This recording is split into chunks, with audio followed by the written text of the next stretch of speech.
Hello everyone. I finished the next couple of parts of Aquaphobia, and I decided I should probably record this part before moving on. I promise we're getting closer and closer. I keep saying that I'm getting closer and closer, 1 or 2 parts more to the part I want. The only problem with that is I finish a part, realize there's some crucial information missing, and it doesn't exactly have the build-up you want, so it's more like, I don't know, 5 parts out. So, with that being said, let's get into the video.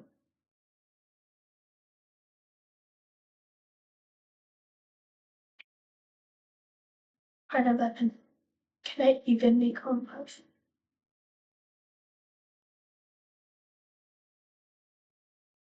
Adrienne groaned as she attempted to move. Her muscles tense and her body had on a combination of hot and cold. Her head throbbed painfully, but not as bad as she had expected. Even with her eyes closed, she could feel the warmth of winter sunshine beaming through the window onto her cheeks, caressing her skin and leaving her feeling safe in the comfort of her blankets. The moment, however, was short-lived as memories of the night before flooded her head. The adrenaline rushing through her veins could only be described as a rushing river trying to flow through a small canal. The pressure it caused in her chest and temple made her hide her face in the pillow. Her cheeks warmed slightly pink. Subconsciously, her delicate fingers glided across her lips as guilt trapped her in her own personal journal. Opening her eyes slowly, she felt her world spin. Arthur was right. She should have drank more water, because the dryness in her throat was almost unbearable.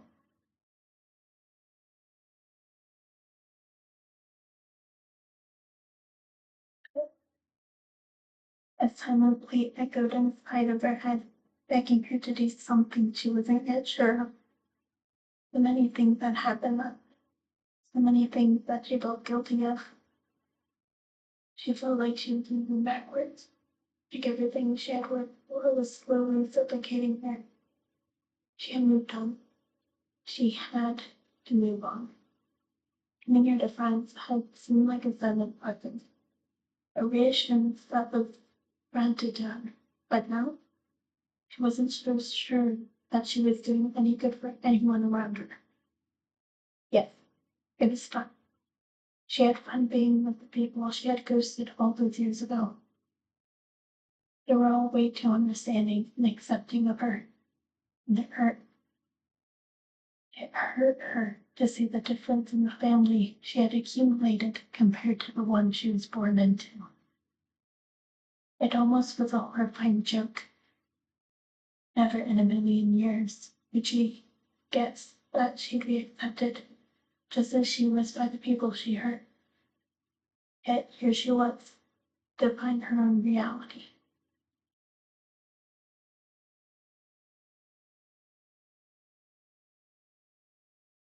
Wallowing wasn't going to get her anywhere.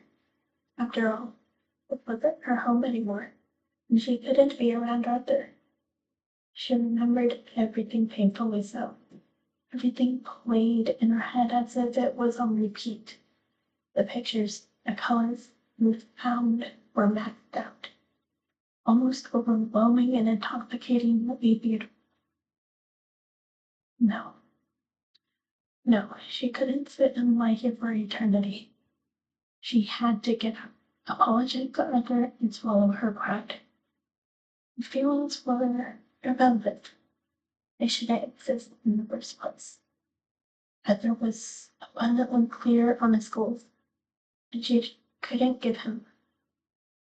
She wasn't going to derail him. She would be infinitely more hurt seeing him waste his life on her than seeing him as someone who could be the support he needed. And that realization hit hard. With a shaky breath, she eased her aching body to sit up, acutely aware of every minute movement. Her ankle throbbed viciously and her knee felt numb. Her shoulder was sore, taking effort to move even a little bit. She wished the memories of last night were a blur, that they weren't as clear and vivid in her mind as they were right now. We might call it a blessing that she can remember everything whilst being heavily intoxicated, but Copperhead thought otherwise. The cheeks turned pink once again as images of his sweet kiss with Arthur popped back in her head. A groan escaped her slightly chapped lips, her head falling heavy on the pillow and her curls draping over her face.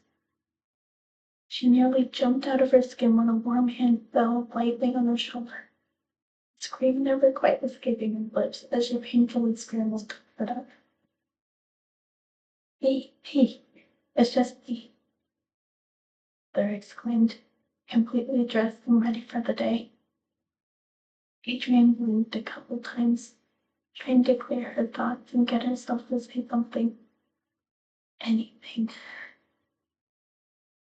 Before she could even open her mouth, Claire cocked his head to the side and held up a finger, indicating her to, as he said lovingly in the face, shut.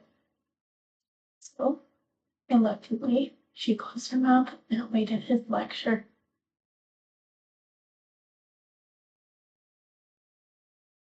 Don't worry about it. It's my fault too. She tossed him a look, but he only responded back with a glare that would pedal a mother's scolding. Hey, you were under the influence, and I was the sober one. It all falls on me. And besides, people say stupid things when they're drunk anyways. Her heart sank, and she was pretty sure that if he was paying attention, he could hear her heart shatter into a million little pieces.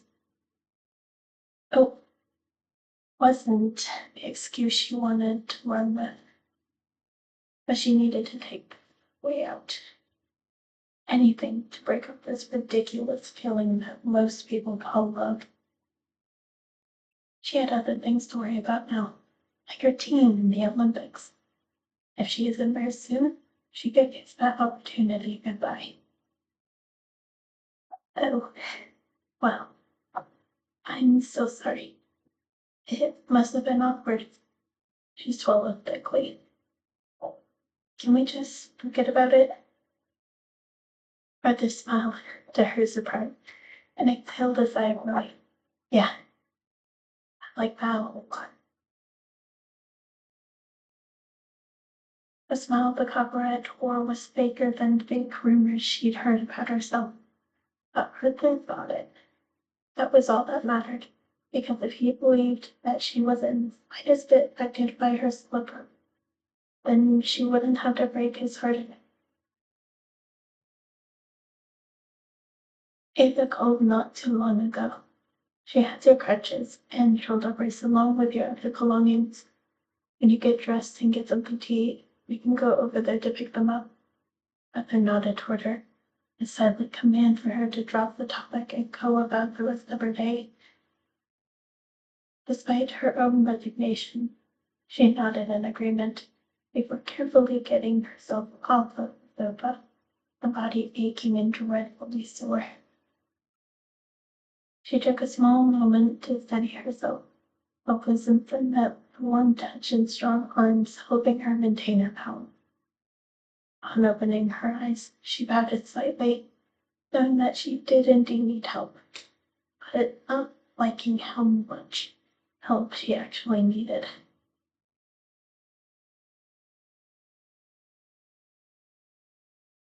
Nothing's changed, so take your time and get ready. Holler if you need help. Be in the kitchen fixing us some breakfast. He led her to the bedroom, giving her an encouraging smile that broke her heart. Mm-hmm, she hummed, not trusting voice to speak calmly unless she wanted to expose her true discontentment. As soon as the door closed, she sighed, slumping to the ground and hugging her knees with her good arm. It really shouldn't have come as a surprise to her. After all, why she had broken his heart years ago, for him to never contact her again, to hate her so much that love could never be an option for the two of them. Why? Because she wasn't so sure that she could stay away if he came after her. She didn't want to accept the truth. The painful truth that now infected her heart made it yearn for her. But it was a futile attempt. Even if he had reciprocated her disregarded feelings, but we never laughed. He would have thrown away his career for her, left behind the life of success he currently has just for her. He would have destroyed his dreams of having a peaceful life out of the spotlight with kids and a caring wife. He would have moved to a place he hates all to be with her, and in the end, he may one day hate her for it. She was more than certain he would hate her eventually, regret throwing away his future for her. She knew the truth, the bitter truth that she held so close to her aching heart. The cover was determined to take that secret to her grave. And with that last thought, she stood up and smiled forcefully before getting herself ready for the day.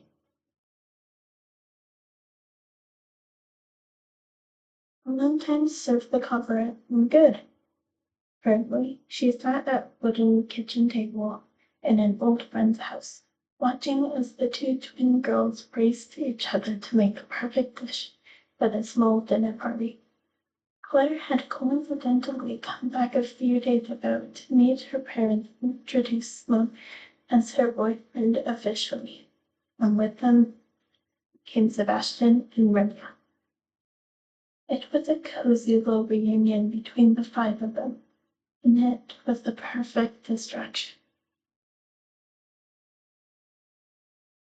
She smiled to herself seeing both Claire and Sebastian making another competition to cook something edible for the dinner, and this one took it upon themselves to make sure they didn't put anything down, which was probably the smart thing to do. Mia walked out of the kitchen area, a little bit of color dusting her cheek and a twitch in her eye, telling Adrienne that she was done with chaos. The culprit chuckled slightly, moving aside for Renia to sit down next to her. She obliged, thanking her silently with a small smile. You know, I never once wondered what it would be like if Claire and Matt ever became friends, she humoured. I guess I don't have to wonder anymore. The silence that followed made her frown, her eyes locking with the dark orbs that belonged to Renia. You okay? She asked, her voice a little more quiet. I am, Renia replied, her expression remaining perfectly still. I just wanted to thank you for the advice you gave me. Feeling a little surprised and embarrassed, Adrienne looked away. Back toward the kitchen, back toward her best friend in the whole world. I'd do anything for Bass, and you make him happy. It was nothing, she spoke, always choosing carefully. After all, it was only 19 months ago, when things took a turn for the worse in Sebastian and Maria's relationship, and she wished she could forget about it all. She knew that Romeo wasn't exactly the possessive type, but she had her insecurities that made her jealous on occasion. But with a man like Sebastian, who was always charismatic and kind, it would be more than difficult to just take home when others flirted with him. Adrienne just never expected Romeo to be jealous of her, and after she and Arthur broke up, it only got worse. They nearly broke up. It wasn't nothing. Leah shook her head, her eyes flickering to her fiancé with a smile that could light up the whole room. It was ridiculous of me not to see what was right in front of me. I needed an eye-opener, something to bring me out of that mood. Still means the world to me, and I never to thank you for it. Adrienne sighed. A breathy laugh escaping her lips as she averted her gaze to her hands on the table. Silence was enough of a comfort, but it instantly broke us from it continued. Adrienne, she added, her voice starkly familiar to that of her tone she had used during the said incident. It made her freeze, but respond with an audible hum. Do you still love him?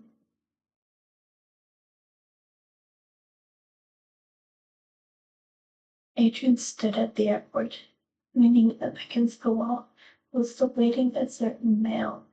Her eyes were closed, her senses heightened, and she was left surprised as she felt strong arms curl around her and pick her up off of the ground. She yelped, instinctively wrapping her arms and legs around the person who currently held her up. But with the until familiar laugh resonated through the air when she opened her eyes, her head falling against her best friend's shoulder as tears forced their way down her cheeks. You idiot. They scared me. Sebastian laughed, though he quickly grew emotional. It had been years since he last got to see Adrienne, not to see her close in person, or even hear her voice other than on a phone call. He also couldn't help but notice her well-being. Thin and scrawny she had pulled in his arms, to mention the muscle that shadowed the missing body fat. Her skin was paler now than he remembered it. Eyes looked devastatingly tired. They held no light, no sparkle. It was a dull reminder that she didn't sleep very well and overworked herself endlessly. Apart from a few bruises along her bare shoulders and leg, she didn't seem to be injured, which was a relief to him. He had seen her on television and never missed a phone call from her over the years, and it was were the few times that the teams came close to competing or were competing in the same venue. But this, this was different. This was the smallest bit of semblance that he needed to reassure himself that Adrienne was indeed a real person and not a forgotten fragment of his memories. Adrienne sniffled, coming up and Sebastian touched him with such joy as he let her back down. I still can't believe that you had to bought a ticket, she chuckled. Of course, he had teased the idea for years. Then he would buy a ticket and spend a couple of weeks with her in New York and well, the corporate didn't dare come to Paris. At least not yet. No, she didn't fully believe him when he said he had accidentally bought a ticket. But here he was. And then why are you here picking me up? He mused, marking mischievously as she huffed along. Oh, someone has to make sure that Ernie's future is still intact. Adrienne rolled her eyes playfully, and immediately became quiet, seemed to rush and fall silent. She knew that they fought more often, mostly the things she found silly. She knew it'd be solved with some communication, but something told her that this was different. Adrienne was typically the first person Sebastian called whenever he and Premier had argued, and it was usually inventive. There was nothing emotional about it. He just needed to express his thoughts verbally to understand them. And Adrienne always included some helpful insight from a woman's perspective, as well as comforting him. is such a talkative person. It worried her that he had grown silent since she had mentioned his supposed girlfriend. Now that she could look him over, his whole persona seemed dreadfully lifeless. His eyes looked tired and puffy, and looked dull and sad. It looked like he had been crying. That infuriated her. She wouldn't push him to answer, of course. She fully believed that he would come to her and talk if he needed to. But she hoped that he wasn't suffering and overthinking too much. Hey, why don't we go play some beach volleyball? Smiled lightly, changing the fidgets and taking his suitcase from him. We can change and hit the beach. Sebastian smiled slightly, but it shone bright in his eyes. It was a short walk back to Adrienne's apartment, and the two changed into something a little more beach-friendly. Underneath a pair of black running shorts and breezy sapphire blue hoodie with a black one-piece bathing suit that hugged Adrienne's hips and shoulders perfectly. She rolled her rubber curls up into a messy bun before sliding on her sandals. The black full-string bag contained a volleyball, 2 towels, 4 bottles of water, and some carrots and cheese and snacks hung on her right shoulder. The cover was slamming on her sunglasses when Sebastian finally walked out of her spare room wearing a baggy white t-shirt and a pair of black swim trunks. He had a pair of navy blue slides in one hand, along with his big bag, a smile on his face. But once again, Adrienne noticed how the kind look and his eyes clouded over his usual bright smile. She sighed to herself before returning a gentle smile. Keys and phone in hand as they exited the apartment toward the beach. A short jog was all it took to arrive at the beach, away from the civilization that Adrienne always found too noisy. She breathed in the salty air and drank in the picturesque scenery ahead of her. Deep blue rolling waves roared as they crashed against any hard surface. The white sea foamed frothy, reminding the goblet of a cold vanilla milkshake. Even the sand kissed her skin warmly as it radiated the heat in the sun, each crystal capturing the sun's energy and soaking it into the surrounding area. She set the belongings down and kicked off her sandals. Bastion mimicked her own actions before helping her set up the house. The comrade spun the volleyball on her finger, smiling at Sebastian competitively. Volleyball? It's like badminton, basketball, and rollerblading.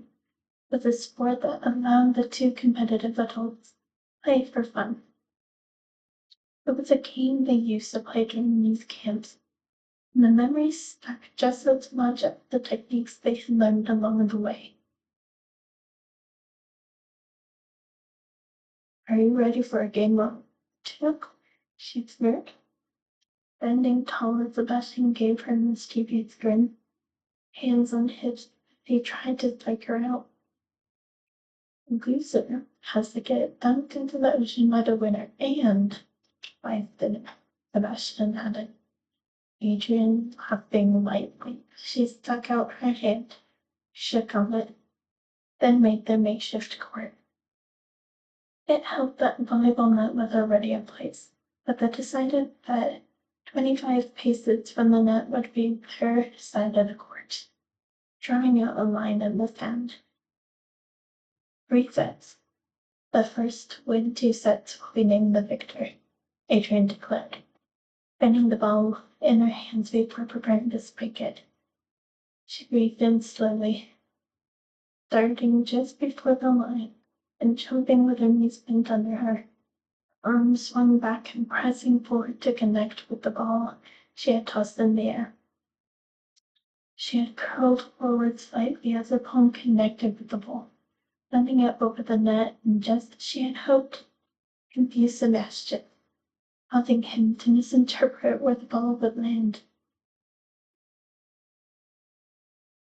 Yes, Adrienne smiled, laughing as Sebastian groaned. Adrienne Delapetite, competitive swimmer for the national team and the Olympic team. Correct? He scoffed.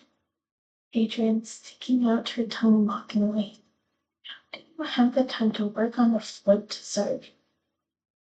Last I recall, you sucked at this technique, he grumbled, only fueling the female's amusement.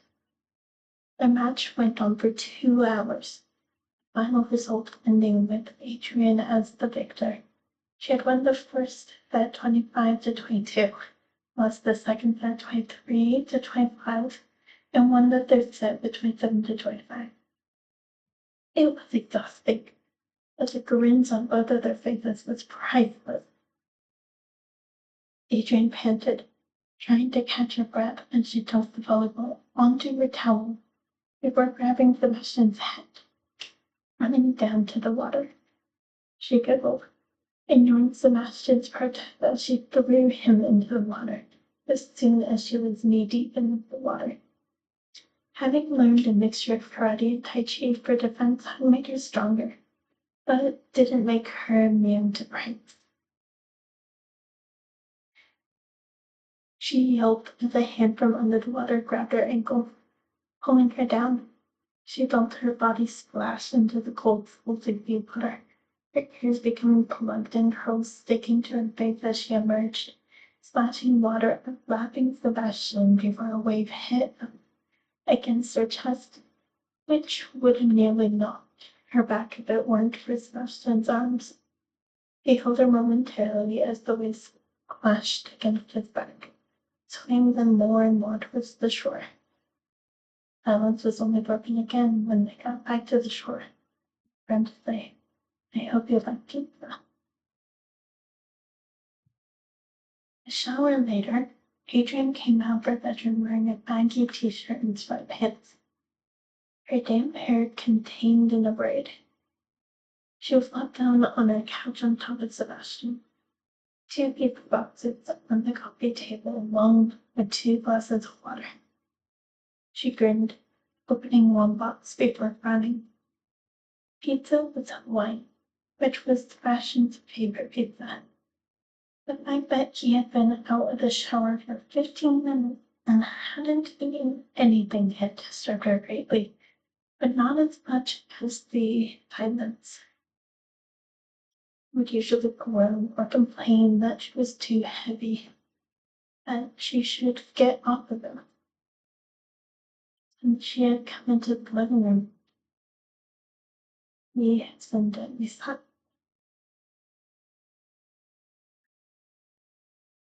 She asked quietly, her head turning to him.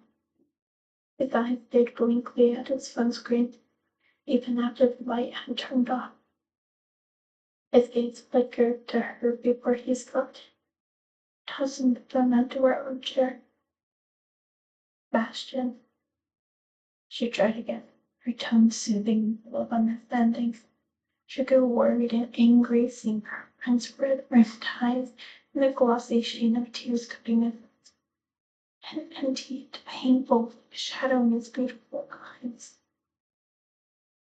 I'm stupid, he shook his head. It was quiet and strained.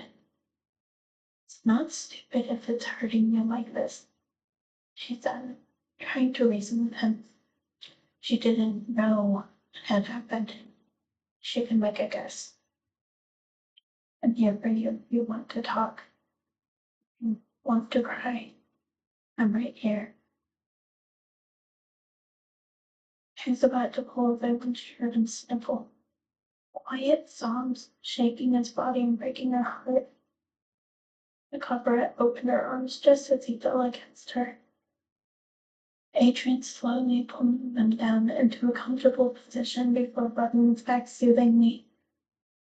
Her own eyes became glossy as she listened to her best friend, the closest person she had ever had as family or a brother, sob. Neither of them cared that nearly an hour had passed. Most of it tear-filled, whilst some of it was spent in a comfortable silence with only Sebastian's whimpers that indicate that he was still awake. Adrienne tried to remain calm. She was desperately wanting to know what had made her best friend feel like this. She didn't need to wait any longer. I think Remy broke up. He whispered against her shoulder, his voice hoarse and tired. Adrienne grew panicked, wanting to know more. She calmed herself quickly with a deep breath. She broke up with him? She asked softly. Right now? Before you moved.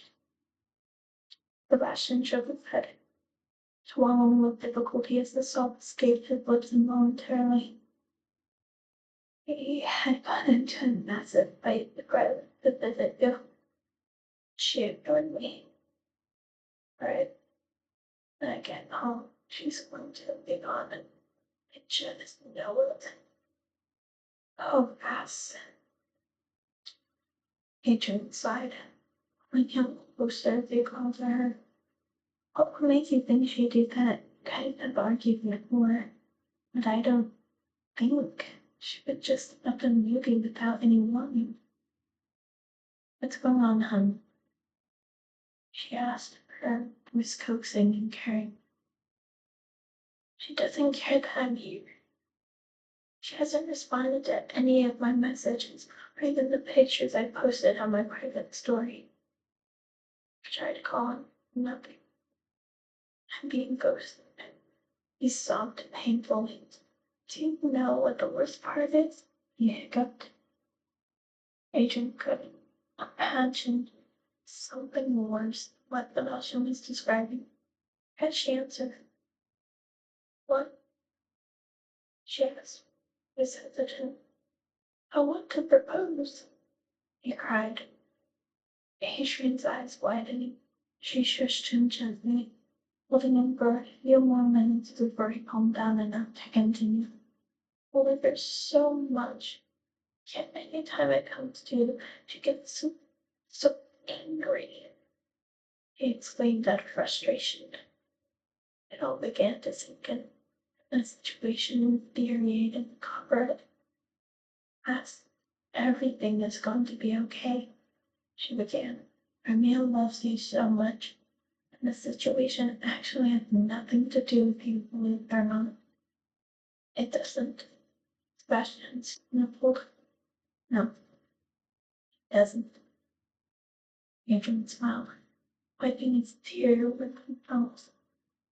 I bet you that tomorrow morning, Remy will call you, apologize for her, and listen to her side of things. And I want you to be upfront with her. Everything will be resolved. I just hope you will get your chance to propose. Really? Sebastian smiled weakly, a light shining in his glossy eye. Yes. Adrienne smiled back, hiding her anger. I promise. No, deep. The next 2 hours were filled with light laughter as the two friends ate the dinner, snacked on the ice cream, and watched Friends in a deep, comfortable state. Once Adrienne was positive that Sebastian was asleep on her, she turned the left function of the TV before grabbing a phone to message a certain female. Get online. We need to talk. Stop. I beg your pardon. Tomorrow morning, you're going to call Sebastian, and you're going to explain everything to him. He deserves an apology, a proper one, along with your thoughts. I don't see how that is any of your business.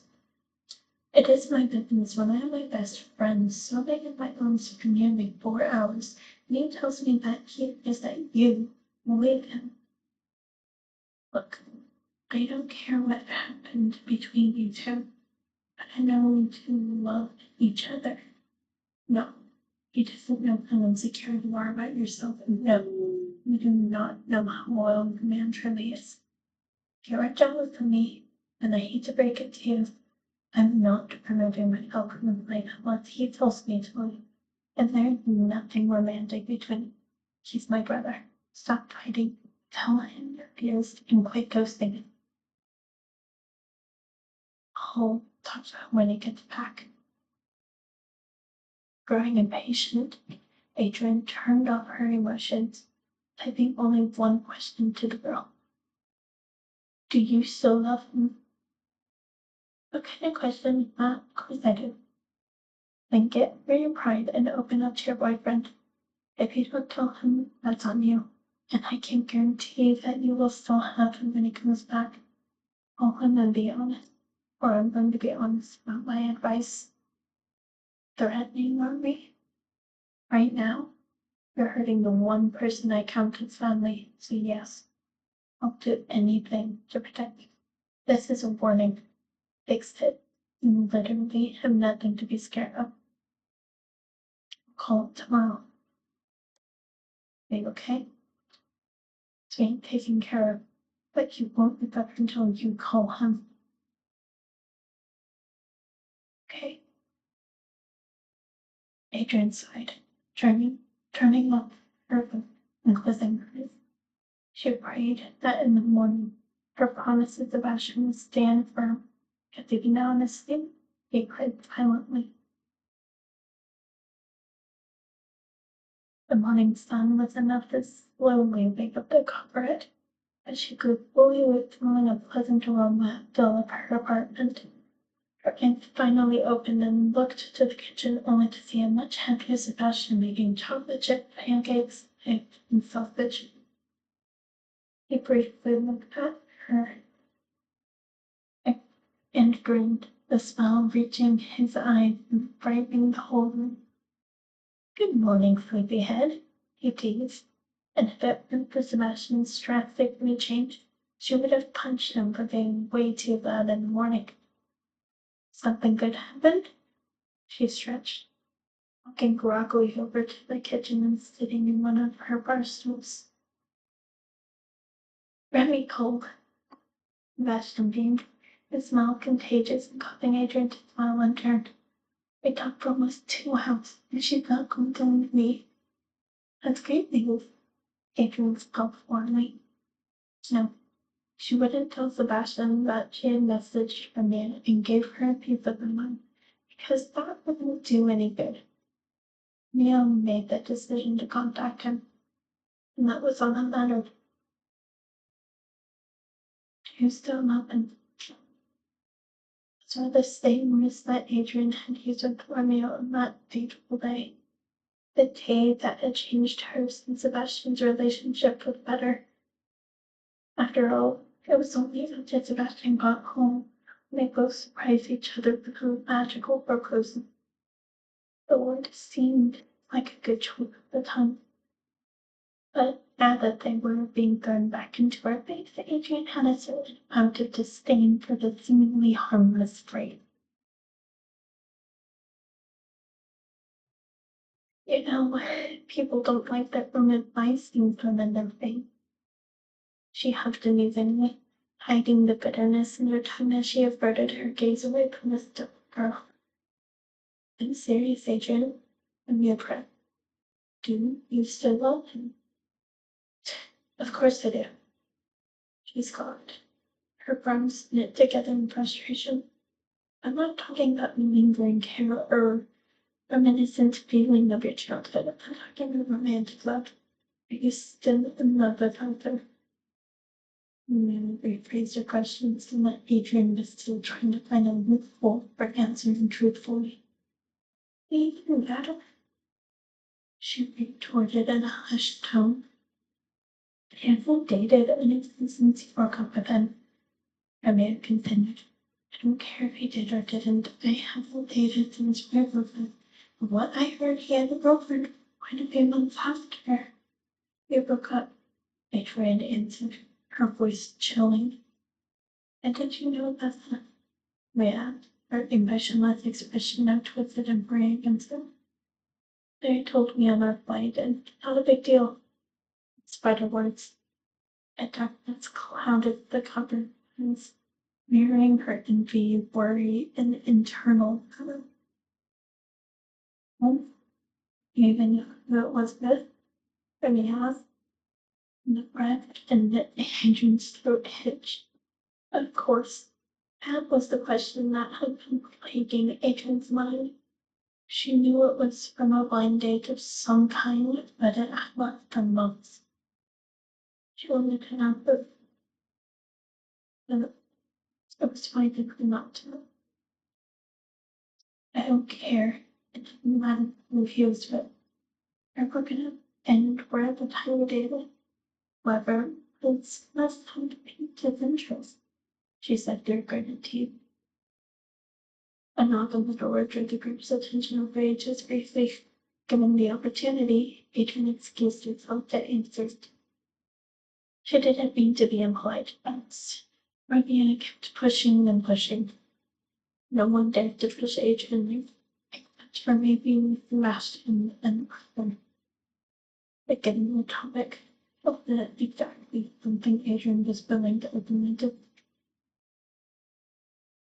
With a sigh, she opened the door, eyes wide as two familiar faces greeted her. "Hello, darling," Atticus winked, giving her a kiss on the cheek before moving past her. She heard the sound of her friend's greeting now, but she could have cared less. Her attention was solely on the girl in front of her. She was tall and lean, slight curves sculpted into her body from years of training. Her wavy, dark brown hair and sun-kissed skin glowed, accenting her hazel green eyes and dark freckles. She wore jean shorts and a lavender crop top. Her white kicks perfectly clean. "Mind moving aside, hun?" She raised an eyebrow, a venomous tone undercoating her words. Bursting Adrian sighed silently as she allowed her old bully into the house. "Adrian?" Amira asked coolly, her presence leaving Copperhead clenched politely as the door shut slowly. "Sorry, I really didn't know that she was coming here." Adrian closed her eyes, steeling herself a moment to relax. "It's cool. I just wasn't aware that anyone here was familiar with her." Amir quirked an eyebrow in question, making even more suspicion as the gears in Adrian's head turned. "What do you mean? Of course we know her. She was Arthur's girlfriend." The realization broke the Copperhead, and it must have shown on her face, because Remy hadn't looked surprised. "Wait, did you really not know?" "I thought you knew." Adrian just shook her head, her nails digging into her skin. Anais Levesque was a girl on the pep squad and dance squad. She wasn't very popular in school, but people knew of her. She had rich parents that always adored her, and to make matters worse, she used to have been friends with Adrian before her parents disowned her. It was only then that Anais began to hate her. But she loved her. She made it painstakingly clear, even when Adrian and Arthur were dating publicly. She would find any excuse to touch him, flirt with him, or be seen in public with him. She went to every single meet just to watch him, made certain cuts to show him that she was interested. What made the whole thing funny was that Adrian never got jealous. She trusted Arthur, and of course it helped knowing that Arthur liked her just as much. Right now, she just felt confused and angry. Why is Atticus here though? She finally asked, trying to wrap her head around the situation. She wasn't expecting more company, and it began to feel extremely suffocating in the mansion. Evan is close to him. They both work together. And Simone plays in Britain, and Atticus works in Britain as a cook. Atticus usually visits the group once or twice a week. Yeah. Premier responded, leaning up against the wall, with their arms crossed. Anais and Atticus are roommates. They are dating, but after she stopped seeing Arthur, she moved to Britain, and Atticus was more than kind enough to offer her room in his flat. Adrienne snorted, the girls chuckling at the absurdity. I'm sorry. I really thought you knew that it was a niece that dated Arthur. Adrienne just shook her head. It's fine. And no, I didn't know. She was just surprised to see a familiar face here. She said, working her sentence carefully. It was clear that Anais hadn't really changed. But this wasn't high school anymore. It'd be ridiculous to hold a grudge and act childishly, so she decided to keep the situation under wraps. Emilia nodded, pushing herself onto the wall. Take your time. I'm heading back to the kitchen, she said quietly before leaving the entryway. Adrienne exhaled, running her fingers through her messy curls and melting crutches against the wall beside her. She just needed some time, but unfortunately, she wasn't going to have the time of a certain male relaxed beside her. No need to be so tense, Atticus chuckled, not really making Adrienne feel any better. What do you need, Legrand?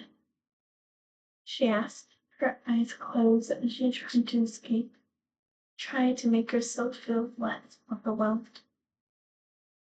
Yikes, no need to bite, Atticus chuckled, becoming quiet once he sensed that Adrienne wasn't going to join him in a friendly banter.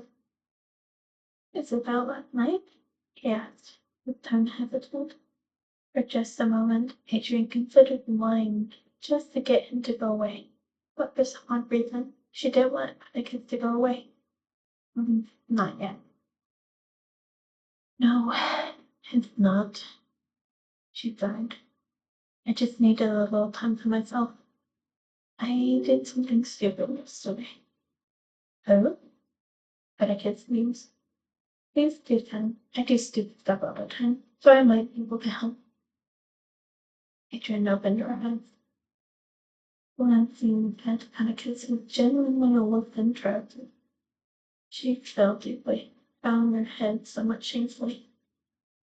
I kissed Arthur and told him at home, she said just above a whisper. For just a moment, Atticus looked on, his expression dead, before he gasped loudly, covering his mouth as his eyes widened in horror. Oh dear, that's horrible, he quietly, his hands wrinkled in disgust. How did he react? Didn't. Adrienne shrugged slightly. He said we were cool on that. It was a stupid mistake. We can just forget it. Technically, I was the one who asked it. We can just forget about it, but I feel like so relieved. Well, that's good, isn't it? I confessed, and Adrienne felt blood went cold. This was the truth she was trying to avoid. The truth she was about to confess to Atticus of all people. No, she murmured. I fixated on the wooden doors from before. The silence that filled made her feel tense, and she didn't particularly care for it. Atticus was beside them, always a ray of sunshine that light to push everyone's buttons. I loved that a lot, and Adrienne didn't like it. been so long since you two were even together, and you haven't seen each other in years. Atticus spoke, his voice an odd mixture of emotions. You can't still possibly love him, right? He asked, his tone somewhat exasperated. Turning to look the male in the eye came with a great difficulty that Adrienne hadn't expected. He looked serious, worried, almost like a kicked puppy trying to make its way back inside, trying to become part of a broken family that kept denying the puppy's love. It was a gut-wrenching realization, not one that the cockroach was unfamiliar to. She smiled slightly, her eyes apologetic. I don't think I ever stopped. She breathed the words, bowing her head as shame crept over her. She had been the one to break up with Arthur. She had destroyed any sort of future they could have had together. She knew it wouldn't have lasted. But with Arthur wanting to give her the whole universe, I don't want to, she all but whispered. Why not? Atticus asked tensely, searching for the right words. She sighed. Because I would have only broken his heart later. Comfortable silence is Robinson snorted a lot, drawing Adrian's attention to the doorway wherein stood. Well, you had a load of garbage, she smirked.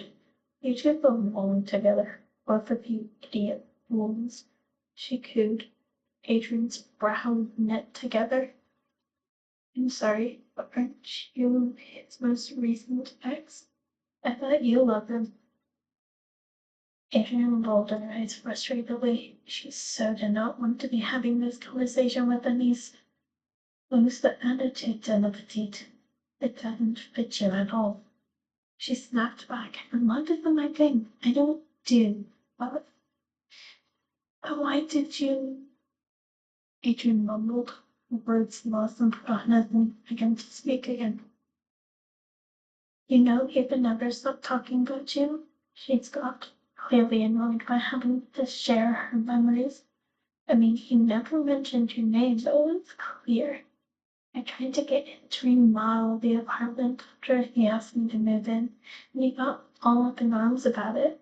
It was so ridiculous, and it's clear. Do you know how disgusting and disappointing it is to finally get the one thing in life you so desperately wanted just to realize it wasn't your trophy? The metaphor wasn't respectful, and it wasn't meant to be. The statement spoke loud and clear about how Anais thought of Arthur, made Adrienne feel sick. But on the other hand, she understood where she was coming from. Adrienne would have felt incredibly disappointed finding out that Arthur wouldn't want to change a thing to move on from one of his ex-girlfriends. It would have been devastating. I think the girl gets it in. Other kid stepped in, moving toward the brunette and standing by her side. Adrienne smiled to herself, swimming her hair in his eyes. She hoped they'd break them. He might have a cushion to cover it, but that will pass, especially within the sun's cream.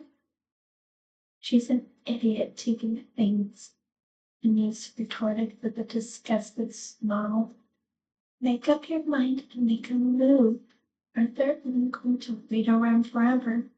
You can't keep feeling sorry for yourself. Annie, Atticus whispered shouted, scolding the brunette for her brutal honesty. It hurt to hear, but Adrienne couldn't help but wonder if she was right.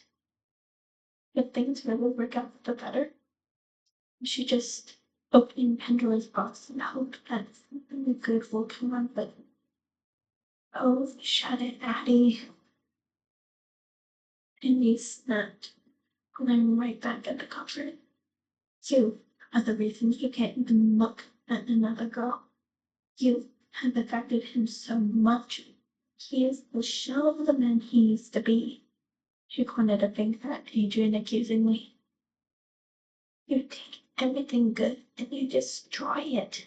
You could have had the perfect family, gone to the most prestigious school, and could have had the most perfect life, but no.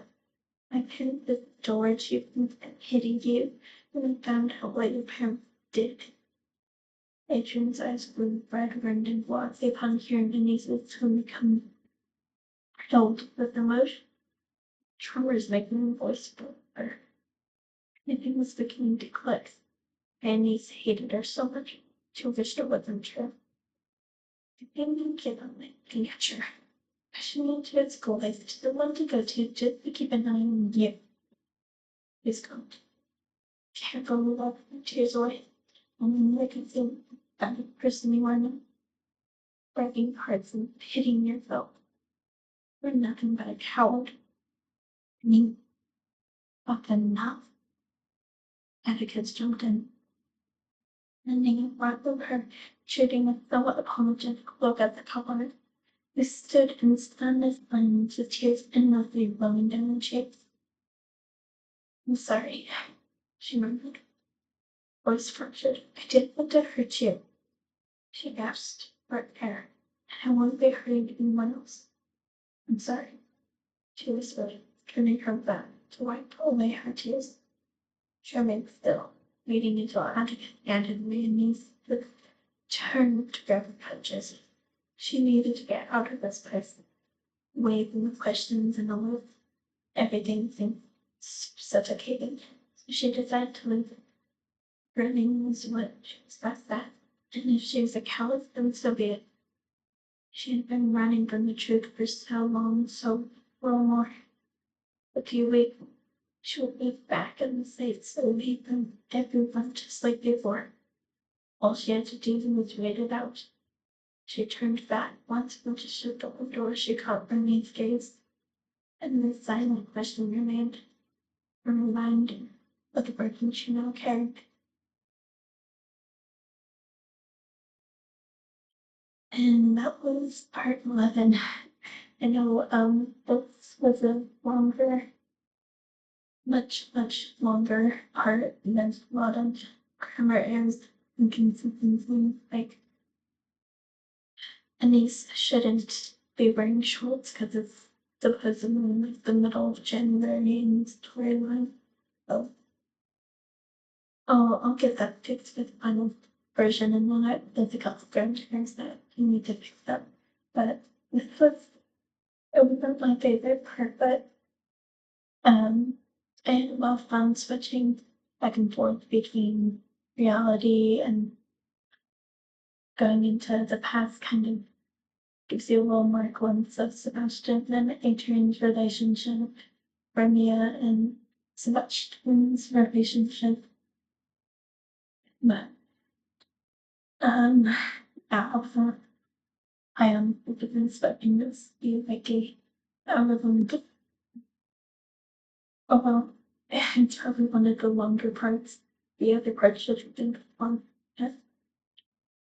I'm gonna go to bed and stuff, but thank you for watching and I hope you enjoyed. And until the next part, bye.